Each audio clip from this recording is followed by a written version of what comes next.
আচ্ছা, যদি কেউ আপনাকে প্রশ্ন করে পৃথিবীতে নিরপেক্ষভাবে কিংবা সবাইকে খুশি করে চলা কি সম্ভব, আপনার উত্তর কি হতে পারে? এক একজনের উত্তর এক এক রকম হতে পারে। দেখা যাক আসলে নিরপেক্ষভাবে কিংবা সবাইকে খুশি করে চলা সম্ভব কিনা। একটা উদাহরণ দেওয়া যাক, যেমন আপনার পছন্দের একজন লোক কিংবা আপনার একজন ধর্মীয় গুরুকে নিয়ে আপনি একটা ফেসবুকে পোস্ট দিলেন। ফেসবুকে পোস্ট দেওয়ার পর সেখানে অনেক ভালো ভালো কমেন্ট কিংবা তাকে নিয়ে হচ্ছে যে ভালো কিছু বলতেছে, সবাই আলোচনা হচ্ছে, হ্যাঁ সে লোক আসলেই ভালো। কিন্তু এখানে দেখা যাবে যে অনেকে আছে সেখানে হচ্ছে নেগেটিভিটি ছড়ানোর কারণ হচ্ছে যে তার অনেক খারাপ গুণ আছে যেগুলো হচ্ছে যে আসলে অ্যাকসেপ্টেবল না। যেমন অনেকে আবার কমেন্ট করতেছে যে সে চোর, সে বাটপার, সে প্রতারক, সে বন্ড, সে দালালি করে, কিংবা সে হচ্ছে তার কাছে হচ্ছে যে ওই মতদর্শে যায় না। তো পরে কোনো কি করলেন, আপনি সবার সাথে ভালো থাকার জন্য কিংবা সবার সাথে ব্যালেন্স করে চলার জন্য আপনি হচ্ছে যে পোস্টটা ডিলিট করে দিলেন।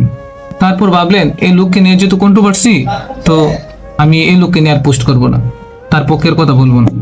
তো অন্য একদিন অন্য হুজুর কিংবা অন্য লোকদের নিয়ে আপনি পোস্ট দিলেন। তো দেখা গেল ওইখানে হচ্ছে যে এক শ্রেণীর লোক আসছে, তার অনেক খারাপ গুণগুলো তুলে ধরতেছে এবং হচ্ছে যে সেগুলো অনেকটাই সত্য। তো সত্য আর পরিপ্রেক্ষিতে আপনি কি ভাবতেছেন যে আবার সুন্দর সুন্দর কমেন্টও আছে? না, এগুলো করা যাবে না।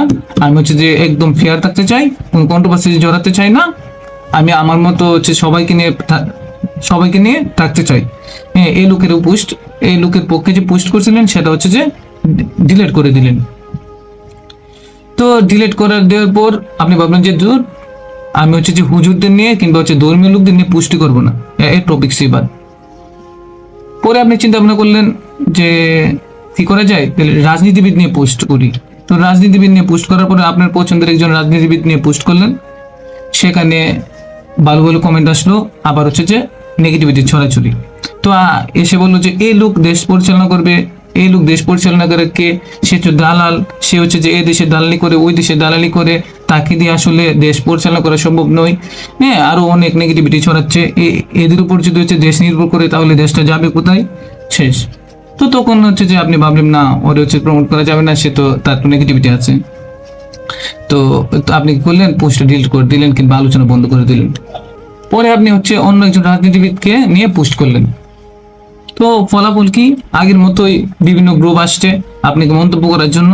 তো এসে বললো আবার সেম, মোটামুটি হচ্ছে যে আগের মতোই, হচ্ছে যে কেউ নিতে পারছে না যে আসলে উনি হচ্ছে দেশ পরিচালনা করার মতো কেউ না, বা দেশ পরিচালনার মতো কেউ না। তো হচ্ছে যে আবার নেগেটিভিটি তাকে নিয়ে গালাগালি হচ্ছে যে আপনারা এই ধরনের এদেরকে নিয়ে কেন প্রমোট করেন, এরা তো হচ্ছে যে জাতির ভালো চায় না, এরা হচ্ছে যে যোগ্য না। তো যোগ্য না কি করবেন, তো চিন্তা ভাবনা করতেছে না, এটাও রাখা যাবে না। আমি হচ্ছে যে রাজনীতি নিয়ে আর পুষ্টি করব না, দেশ পরিচালনা করব কে, এগুলো নিয়ে জানার আমার দরকার নেই। আপনি হচ্ছে যে ধর্মীয় বাদ দিলেন, রাজনীতি বাদ দিলেন, এবার হচ্ছে যে ধরুন যে নাই যে সাহিত্যিক নিয়ে কথাবার্তা বলুন। তো লেখককে নিয়ে পোস্ট করলেন, সেখানে হচ্ছে যে আরো বিভিন্ন শ্রেণীর লোকেরা আসলো, আসার পর হচ্ছে সে মন্তব্য করা শুরু করে দিল যে হ্যাঁ অনেক ভালো, উনি হচ্ছে যে দেশ এবং জাতির জন্য অনেক অবদান রেখেছে, পাশাপাশি বাংলা সাহিত্যকে সমৃদ্ধ করেছে কিংবা হচ্ছে ইংরেজি সাহিত্যকে বিভিন্ন সাহিত্যকে সমৃদ্ধ করেছে।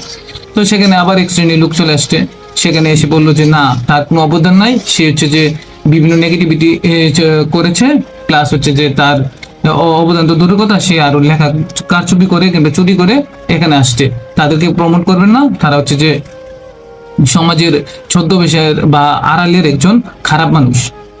তো কি করবেন, তো আপনি হচ্ছে যে না, ওনার প্রমোট করবো না, আমি হচ্ছে যে অন্য আরেকজনকে যাই। হলো আপনি পলিটিক্সে গেলেন, সেখানে সমস্যা, কেউ আপনাকে 100% নিচ্ছে না। আপনি ধর্মীয় ক্ষেত্রে নিয়ে গেলেন, সেখানেও 100% নিচ্ছে না। সাহিত্যিকে গেলেন, সেখানেও কি 100% নিচ্ছে না। এখন ধরেন আপনি একটা পোস্ট দিলেন যে কোনো কন্ট্রোভার্সি জড়াবো না, শুধু হচ্ছে যে ইসলাম ধর্মে আপনি বিশ্বাসী, আপনি ওইখানে লিখলেন লা ইলাহা ইল্লাল্লাহু মুহাম্মাদুর রাসূলুল্লাহ সাল্লাল্লাহু আলাইহি সাল্লাম।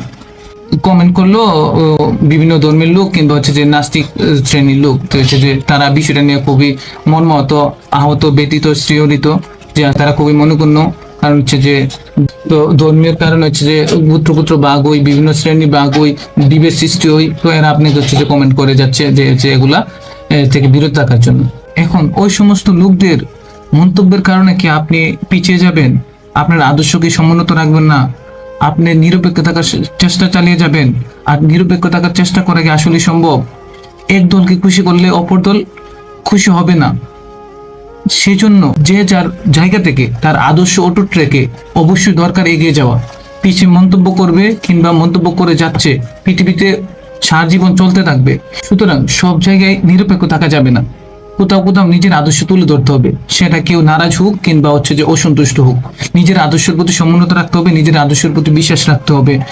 পৃথিবীতে কোনো মানুষ নিরপেক্ষ নয়, হওয়া সম্ভব নয়, এবং কিয়ামত পর্যন্ত সেটা নিরপেক্ষ হওয়া সম্ভব নয়, নিরপেক্ষ হওয়া যাবে না। ও নিজের আদর্শের প্রতি অটুট রাখবেন। ধন্যবাদ।